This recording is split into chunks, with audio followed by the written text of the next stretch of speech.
even have the right page. And So, we are in Lamentations, and of course, last week was kind of a refresher as to where we were in the chronological setting. Of course, the Northern Kingdom they were overtaken by the Assyrians, and they were dispersed throughout the Assyrian Empire about 50 to 60 years prior to this. Now we've got Judah, which is the southern kingdom. They have been overtaken by the Babylonians, who have also basically annihilated the Assyrian Empire for all intents and purposes. I mean, there's still a little bit of the Assyrian Empire left. But Babylon has become the powerhouse. And the way they work is they take everybody to one place pretty much. So they send out all the Israelites or all the Judahites to Babylon, leaving only a remnant of those that are of no consequence. And so Jeremiah, who was a prophet to Judah, is given the choice before everybody leaves, or as everybody's being exiled. He's given the choice. Yeah, we've got a blank line here. One of these. Jeremiah is given the choice of whether he wants to stay or whether he wants to go. Well, Jeremiah decides to stay with his people. And of course, Ezekiel is in Babylon. He went on, and so he's hanging out in Babylon. So they do have a prophet there too. Of course, we haven't got into the Daniels or anything like that. And of course, Daniel's there, and so we'll get into him a little later on. Daniel's not too far away from us in the study thing. But what I didn't mention last week is that those that were left behind, Jerusalem is pretty much a wasteland. So what is going to happen, what we don't read, is that, at least not in Jeremiah, is that Jeremiah goes with this small group of who's left, seeking anything they can find. And so they end up heading toward Egypt. And so Lamentations is a reflection by Jeremiah, written down by Baruch, his secretary, on how Jeremiah feels. Now, it's written, there's 5 chapters in it, and each chapter is kind of a little different. It takes a different what's the word I'm looking for? Perspective. Some of them are in the third person, some of them are in the first person, and those first persons are done in 2 ways. Number one, he's speaking as the whole people, or he's speaking for himself. And so what we find out we're in Lamentations 3 today, and so what we're finding out today in Lamentations 3 is that most of this chapter is written in the first person for himself. So we're actually hearing him speak for himself. And the joy in all this is the only part in the book that talks about hope. So it's actually, if you were to look at it on a graph, Lamentations, the whole book, you'd start with Lamentations 1 being this very low point on this graph. And then as the graph moves, chapter 2 gets a little bit better. But, chapter 1's about how bad things are. Chapter 2 is, well, we deserve it. So, they could have been worse. Chapter 3 is the hope. So it's the pinnacle of the chapter. And then chapter 4 goes back to that point. Well, we deserved all this. We deserve what we got. And then chapter 5 is back to this low point. So chapter 3, which we're in today, is really the high point of the chapter. It's the one that brings hope. And all the prophets have some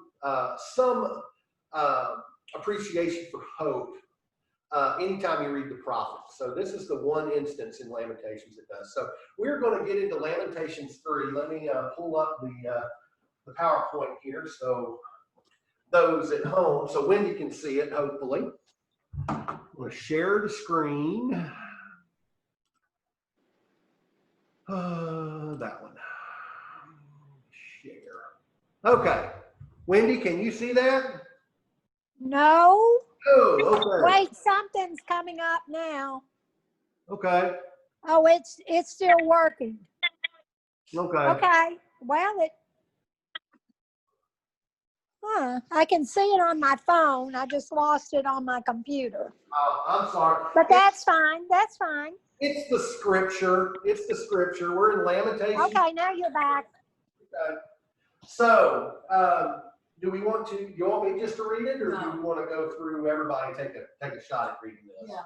Okay, so let's go. Someone read verses 1 through 6. I am the man who has seen affliction because of the rod of his wrath. He has driven me and made me walk in darkness and not in light. Surely against me he has turned his hand repeatedly all the day. He has caused my flesh and my skin to waste away. He has broken my bones. He has besieged and encompassed me with bitterness and hardship. In dark places he has made me dwell like those who have long been dead. Okay, well that don't seem like hope very much, does it? Nope. No, it's because it's a continuation of chapter 2, although he has switched from first person Israel to first person Jeremiah. Okay, so he is switching what he's saying, but it's from a self perspective. So we go on to someone read verses 7 through 12. I'll try that. He has walled me in so that I cannot go out. He has made my chain heavy. Even when I cry out and all of help, I call out for help, he shuts out my prayer. He has blocked my ways with hewn stone. He has made my paths crooked. He is to me like a bear lying in wait, like a lion in secret places. He has turned aside my ways and torn me to pieces. He has made me desolate. 12:2. He bent his bow and sent me as a target for the arrow. Okay, so we've got quite a bit in here. Jeremiah, we still don't have that hope yet. Jeremiah's feeling sorry for himself. But we've got a lot of imagery here. He's walled me in so I cannot escape. Now, think about when we think of walls, in the Old Testament, what do we think of when we hear walls? Of cities. And what was that meant to do? Defense. Yeah. It was meant to keep people out. Yeah. Well, Jeremiah has flipped that whole thing, saying that this wall is now hemming him in, that he can't get out of the city. So he finds himself in a situation with these desolate people that there's no way he can escape that. He made that choice to be with them, and now he is stuck in that way. Yes, sir. Oh, okay. So he's barred by way with blocks of stone. He's made the paths crooked, and then we get into these images of animals, this bear, lion. He dragged me through the path and mangled me and left me without help. But I want to get to verse 12. He drew his bow and made me the target for his arrows. Now, what does that mean? Well, that's a personal attack. Okay. But there is one really big hint here. This is the first sign we have of hope. He's picking You're kidding me. No, because look, God drew the bow and made him the target, but he hasn't let those arrows fly. Okay. Okay, so this is our first, and well, I say that. Stop. Yeah. You better read 13. Well, I know we haven't got there. Oh, And we also see, Don't read ahead. we also see a little hope in 11, where he dragged me to the path, mangled me, and left me without help. But he didn't leave him to die. Okay, so Sounds pretty deadly to me. well, I didn't say it was pretty. I just said it was hopeful. Okay, so now we get into 13. Now, so someone read verses 13 through 18. I'll do that. He pierced my heart with arrows from his quiver. I became the laughingstock of all my people. They mock me in song all day long. He has filled me with bitter herbs and given me gall to drink. He has broken my teeth with gravel. He has trampled me in the dust. I have been deprived of peace. I have forgotten what prosperity is. So I say, My splendor is gone, and all that I had hoped for from the Lord. Okay. Now Jeremiah has hit his low. Okay. We see that God did let the arrows fly, and it pierced his heart. But we're not talking literally. Okay, this is metaphorically, and we see what becomes of piercing the heart. Jeremiah's heart has been broken. He becomes a laughing stock. Everyone mock him. He filled me with bitter herbs and given me gall to drink. Does that bring up any New Testament imagery at all? Yeah. Jesus being given gall. He's broken my teeth with gravel. What do you think that means? I mean, that, we're talking metaphorically here, but we could have a sense of literalness here. They're eating dirt. Yeah. They have no food. They're eating dirt. So, been deprived of peace. Oh, yes? Oh, I thought you were going to say something, Laney. Okay. So Jeremiah hits the low of lows here in verse 18. So we go on to the next section, 19 through 24. And this is where the hope starts. We finally get the hope. I'll read this if y'all can hear me. We can hear you, Wendy. Okay. The thought of my suffering and hopelessness is bitter beyond words. I will never forget this awful time as I grieve over my loss. Yet I still dare to hope when I remember this. The faithful love of the Lord never ends. His mercies never cease. Great is his faithfulness. His mercies begin afresh each morning. I say to myself, the Lord is my inheritance. Therefore, I will hope in him. Okay. So even with all this, verse 21, Jeremiah comes out and says, yet I call this to mind, and therefore I have hope. Because of God's love, we're not completely destroyed. God still has mercy enough. God loves them enough that they are not destroyed. Verse 23, 24, man, how many songs have been written about that? Those two verses. Great is thy faithfulness. The Lord is my portion. Of course, a lot of words about waiting on the Lord. Petra, I don't know if y'all know the contemporary Christian music group Petra. They were, we called it Christian rock back then, but they had a song that talked about they that wait upon the Lord shall renew their strength. Talking from Isaiah. So you can see that the prophets are connected in their relationship with God because they have the same kind of hope. So we go on to verse 25 through 30. Pam, Lanny, either one of you want to read that, or do we need to get somebody else? Yeah, I'll Okay. read it. 25. I'll start with verse 3. This is verse 25, and it's the easy to read version. I think it's going to read a little differently. It's okay. All right. The Lord is good to those who wait for him. He is good to those who look for him. It is good to wait quietly for the Lord to save them. It is good for a man to wear his yoke from the time he is young. He should sit alone and be quiet when the Lord puts his yoke on him. He should bow down to the Lord. Maybe there is still hope. He should turn his cheek to the one who hits him and let people insult him. Okay. Again, we've got a lot of New Testament imagery here too. Of course, I want to, all of these things talk about hope. And we get some imagery that he has already talked about in his personal life when we think of verse 29, let him bury his face in the dust. Well, he mentioned that a few verses ago, that he was feeling sorry for himself, that he was eating gravel and face was in the dust. Oh, but there's still hope. There may yet be hope. And then in verse 30, we definitely get this imagery about turning the other cheek. So if people say that the God of the Old Testament and the God of the New Testament are different, I would disagree. So, and these are some of those examples why. We'll go on to verse 31 through 36. Fran? I'll let Pam read it. Oh, okay. Pam will read that. Okay. Yeah.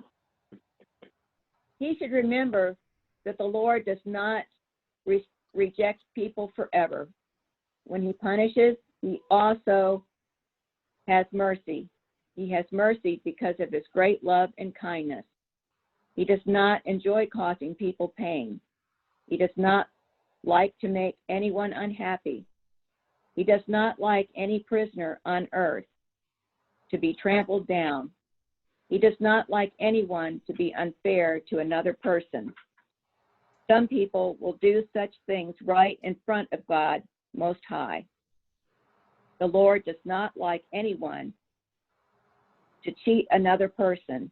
He does not like any of these things. Okay. Okay. So basically, these 6 verses here could be the Old Testament version. Well, not even that. They're just a reinterpretation of the 2 greatest commandments: love the Lord your God, or love God with all your heart, soul, mind, and strength. Love your neighbor as yourself. And of course, we see the justice thing, and we get that with the prophets a lot. Justice, of course. Our own church statement of faith, Micah 6:8, talks about justice as well. So Pam, your translation ended it with a statement. Ours ends it with a question, but it's the same thing. Ours says, "Would not the Lord see such things?" Oh.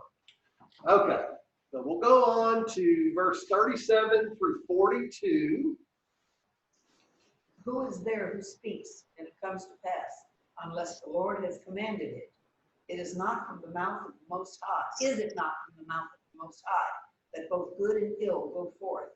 Why should any living mortal or any man offer complaint in view of his sins? Let us examine and probe our ways. Let us return to the Lord. We lift up our heart and hands toward God in heaven. We have transgressed and rebelled. Thou hast not pardoned. Okay. I should have left 42 off to go with the next section, because we'll get into that here in a moment. But not a whole lot to really say there, but that isn't evident. But we're going back to Job now.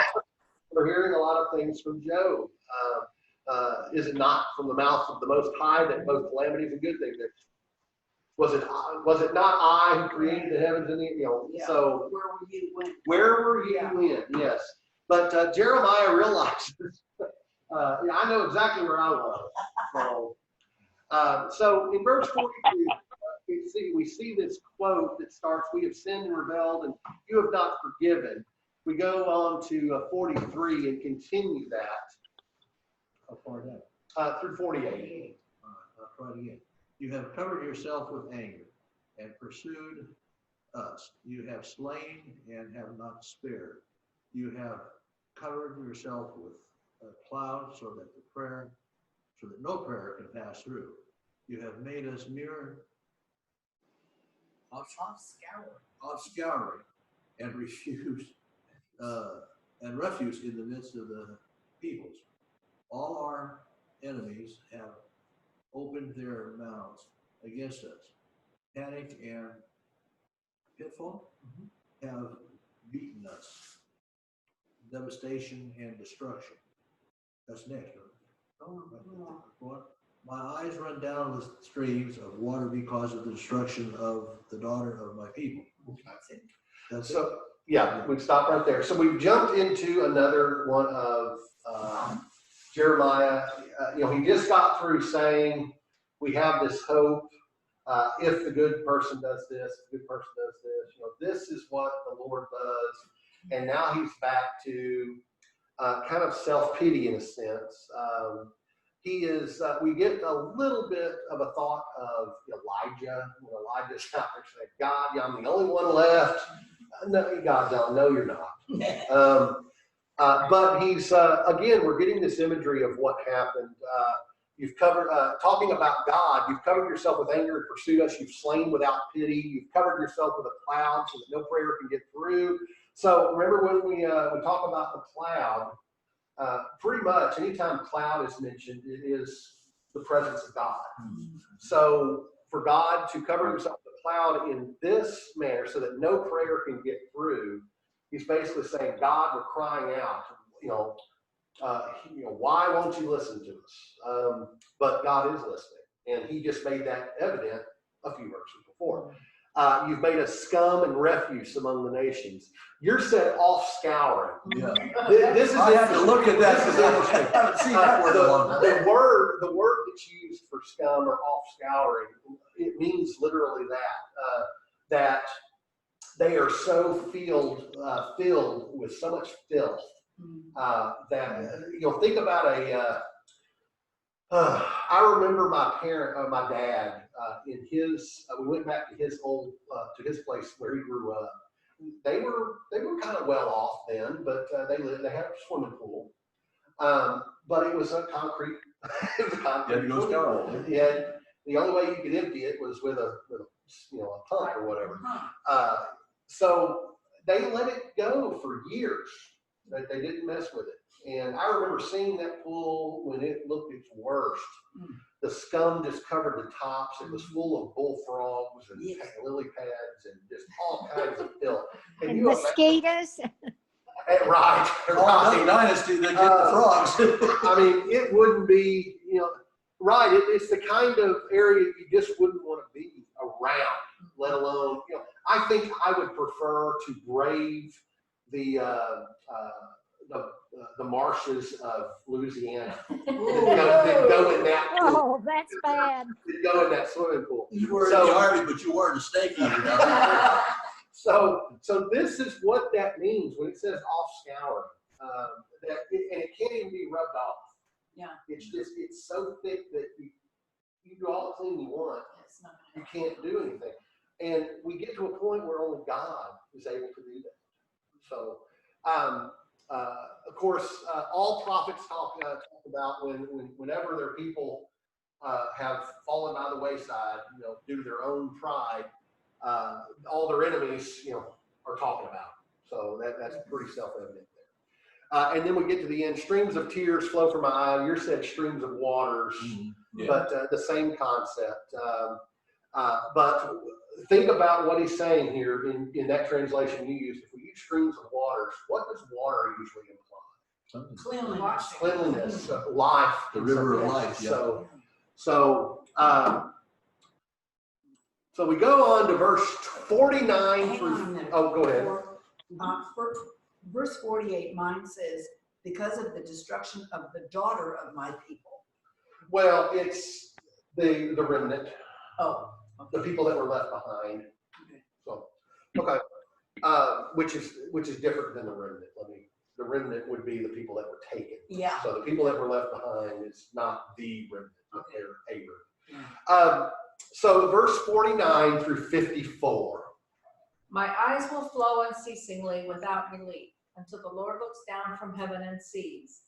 What I see brings grief to my soul because of all the women of my city.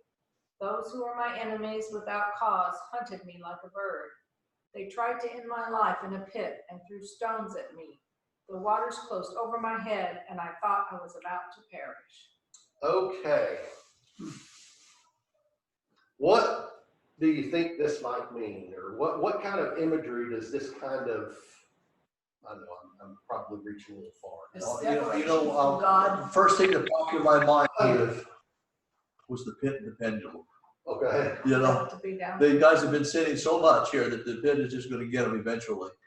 Well, And then he looks up and says, maybe there's hope. right. Think about it this way. When a person comes to Christ initially, there's a lot of preparation for that, a lot of trying to understand, why. The why question pops up a lot. But look at verse 54. And look at that from the life of a Christian. Okay, Yeah. what would that kind of imply? Cut off with the old man. Well, the water's closed over my head. Perish. Baptism. Baptism. Oh, Yeah. really? Yeah. you reach a point in as you are being entered into the water where you are submissive. Oh, Your I see hope, what you mean. you are Okay. at that moment under, whatever this Yeah. dunker plans to do. I'm at their mercy. Uh-huh. So this is where Jeremiah finds himself now. He's placing himself at God's mercy. Okay? Okay, so verse 55 through 60. Okay. But I called on your name, Lord, from deep within the pit. You heard me when I cried. Listen to my pleading. Hear my cry for help. Yes, you came when I called. You told me, do not fear. Lord, you have come to my defense. You have redeemed my life. You have seen the wrong they have done to me, Lord. Be my judge and prove me right. You have seen the vengeful plots my enemies have laid against me. Okay. Now, what Jeremiah doesn't know, or well, he might know because God talked to him, is that, remember, Babylon, Nebuchadnezzar was a vector through which God's discipline was enacted through. So Jeremiah either is forgetting this or he is putting another spin on it that I'm crying out to you, O God, and you say, do not fear, which we get a lot of. And I've told people a lot, I've told this a lot. When it comes to scripture, if it says it more than one time, it's important. And the more it says it, the more important it is. And how many times do we get this do not fear or fear not? Okay. So it's an important thing to remember. You came near. There's a song by a Christian singer named Benny Hester that talks about when God ran. And it's really about, the song is about the prodigal son. However, in this song, he changes who the people are. The Father is God, and the Son is himself, is Benny Hester. And if you see the imagery in the story of the prodigal son, of the father running to his son, you kind of get that imagery here. You came near when I called you, and you told me, do not fear. Ooh, I get chills. Okay. Lord, he's asking for justice again, not for the people this time necessarily, but for himself. Okay. So now we go to the last few verses of Jeremiah, or of Lamentations chapter 3. If someone 61 through 66. I'll read them. I haven't read anything yet. Lord, you have heard their insults, all their plots against me. Now remember, that's the same thing as he said about the people. They hurl their insults at us. Remember, he's talking about himself now.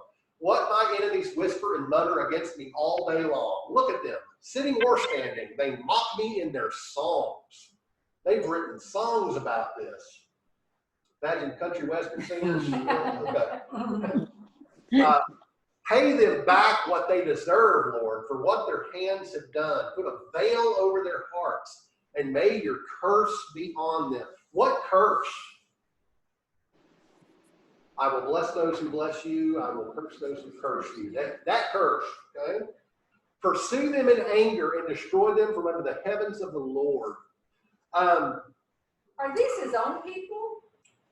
These are what's left of What's Judah. left of Judah? Okay. What was left behind.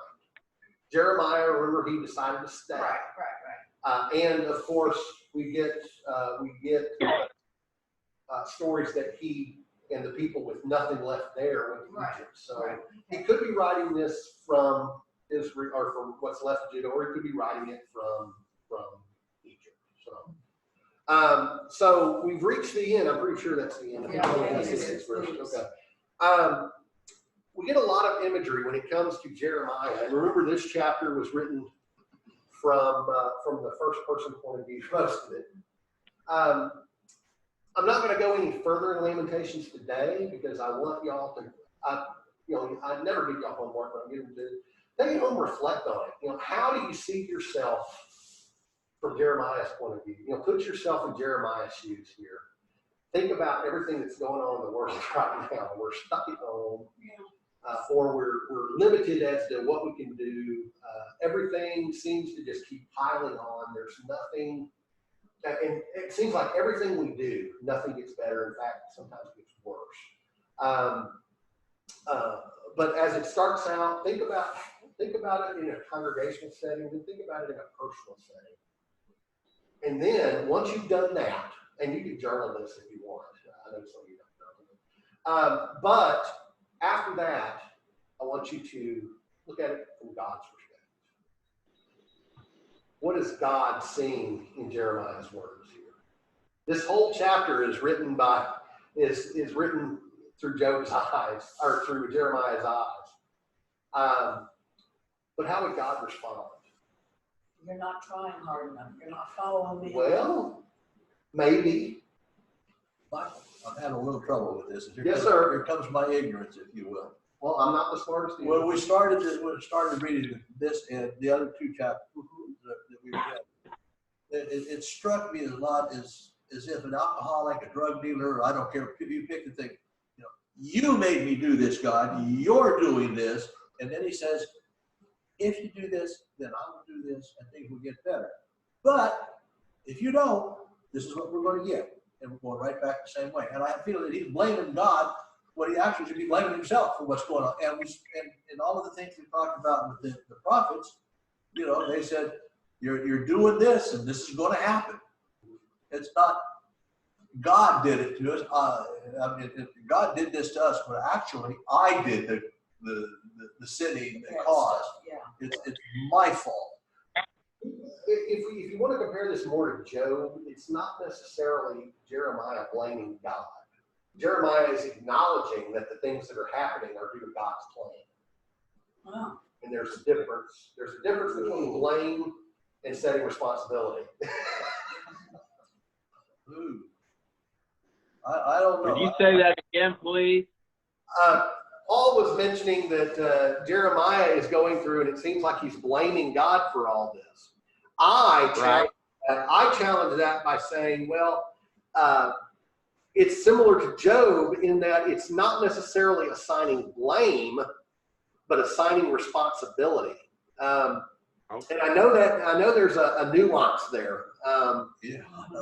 But think about, especially if we go back to this verse 65, since it's on the screen, I can't go backwards, but we've got that may your curse be on them.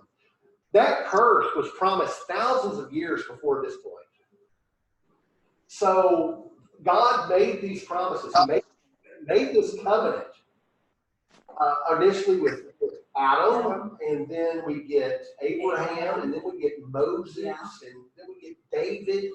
And that covenant never changed. That covenant remained the same. All it did was I don't want to say added to, but it was refined. The covenant was refined in such a way that it made more sense for the context in which it was being done. Now we've reached probably, what are we talking about, 480 years after David at this point now. And the curse is still remembered. And that goes back to the Abrahamic covenant. I will bless those who bless you and curse those who curse you.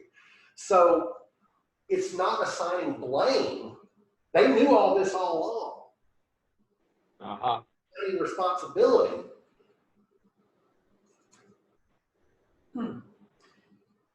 Go ahead. I know you want to clarify it. Oh, so that to me, this is a double-sided sword. There's what he reflects about the others, and then there's what he's reflecting about himself at the same time, and he can't escape one with the other. So every time he thinks of the remnant, he also has to think of himself. So it's almost as if there's this three-way conversation going on between himself and himself, between himself and about the remnant, and between himself and God. And he jumps back and forth throughout this whole text, if you will. And that's where I have my problem. So it's a Trinity conversation, if you will. See, that's where I have my problem, Joe, because I'm a firm believer in I make a decision, and this is and the consequences are going to come for it. In other words, there's a fork in the road you take. And But here now, you're- I took the fork in the road, but God made me do it, and God screwed it up, and But it's you're not not- God's fault. You're it's not in mine. charge of the consequences. Yeah, That's, and so The instead recognition. of accepting the consequence, I'm blaming God. that This is what I see happening here. that's not a Jewish mind frame, that's American frame. It's mine. Well, welcome to being a Western. Keep in mind that even if we use the word blame for God, Jeremiah is still recognizing the blame that he places on himself. Right. That he's right, that he's part See, of this again, whole- that comes back down to the first step towards recovery. That I'm the one who did this. Acknowledging, Yeah. yeah. So are there any other comments or reflections on the chapter this morning? I apologize because for the next 2 weeks, it's not going to look much better in Lamentations. In fact, it's going to get a little bit worse. Good. We gotta get We through it. won't kill them. We won't kill the messenger, Michael. Last week was a low point. I wanted to give y'all a high point. I know that, with Lamentations, there's really not too good of a high point, but that was it. So, The thought I was struck with listening to the back and forth in this is poor Jeremiah was bipolar. Up and down, up and down. a lot of the prophets were, Elijah especially. Oh my gosh, Elijah. Yeah, but Jeremiah has some pity parties. So did Isaiah. Isaiah had some pity parties. In fact, y'all know the name of Isaiah's horse? Here we go. It's Ismi. Yeah, it is. Throughout the Here whole we go. book of Isaiah, he says, "Woe is me." So yeah, Isaiah had a lot of pity parties too. But the prophets came to tell the people what God, and the people Then listen. didn't listen. Chose not to So listen, I'm yeah. trying to do my job and you're not Yes. listening And- to me. and And when look where we are. Whose fault is this? You didn't listen. I and mean, when the punishment came, it's not my fault, it's yours. yeah. Well, I won't speak for Joe, but now you know what I'm going to Now you know someday. We did it. God, I told them what you told me to tell them. Yeah, yeah. They look what they're doing. Well, Nobody listen. Well, see, even though in Job, in the discourses there, they're trying to get him to say, Yeah, God. God, You did Job something won't that- do it. So it's not Job that's having the problem. It's the other guys that are trying to seek a rationalization, for lack of a better term. That's the danger of having your friends around telling you what they think. Exactly. All right. Instead of for what God thinks. So, they may mean well. Yep. But- Almost always, yeah. Oh, John, did we just give you hours and hours of sermon material? No, this is fine. So Sometimes it's good to sit and be quiet. Yeah. I wish I could do that. Yeah. So next week, like I said, we'll be in chapter 4 of Lamentations. I'll have to look at it and see. We might do both chapters. I'll see how far I can get in my lesson plan. And what's that? You've got a few things going Not on. you, this week. but You don't have anything I to do things day by day, so I won't worry about Wednesday until Tuesday night. So. My day starts like a Jewish day. It's sun goes down. It's like the old business of going right to term paper in college. The night before, yeah, I think better under pressure. I start my days by going to sleep. Yeah. So, okay. So I want to thank y'all for being here this morning. We'll look forward to seeing y'all next week. The video hopefully will be uploaded. Yeah, Joe is waving bye. You can see his hand. Bye. But Bye-bye. I'll have the video uploaded at least to my YouTube channel by the end of the day today. We're still working out how we do that on the church YouTube page or website. So, okay. Thank you, Michael. Okay. Michael, See you too. See y'all. Michael, Yes. I want you to know, if we don't see you, you're going to be in our prayers for Tuesday and Wednesday. Thank you. Yes. The interview is supposed to start at 10 a.m. on Wednesday. Okay. Prayers for that it goes well. I appreciate it. God will lead me through. Oh, yeah. You'll make Yes, it. that's right. You'll do fine. Okay, I'm gonna end it for everybody, so bye-bye. I have one thing to add. Y'all talked about coming to church with the vaccines here. Jesus Christ is a pretty good vaccine. That's true. Y'all have a wonderful week. You Y'all too. Thank you. Thanks, everybody. Good hearing you.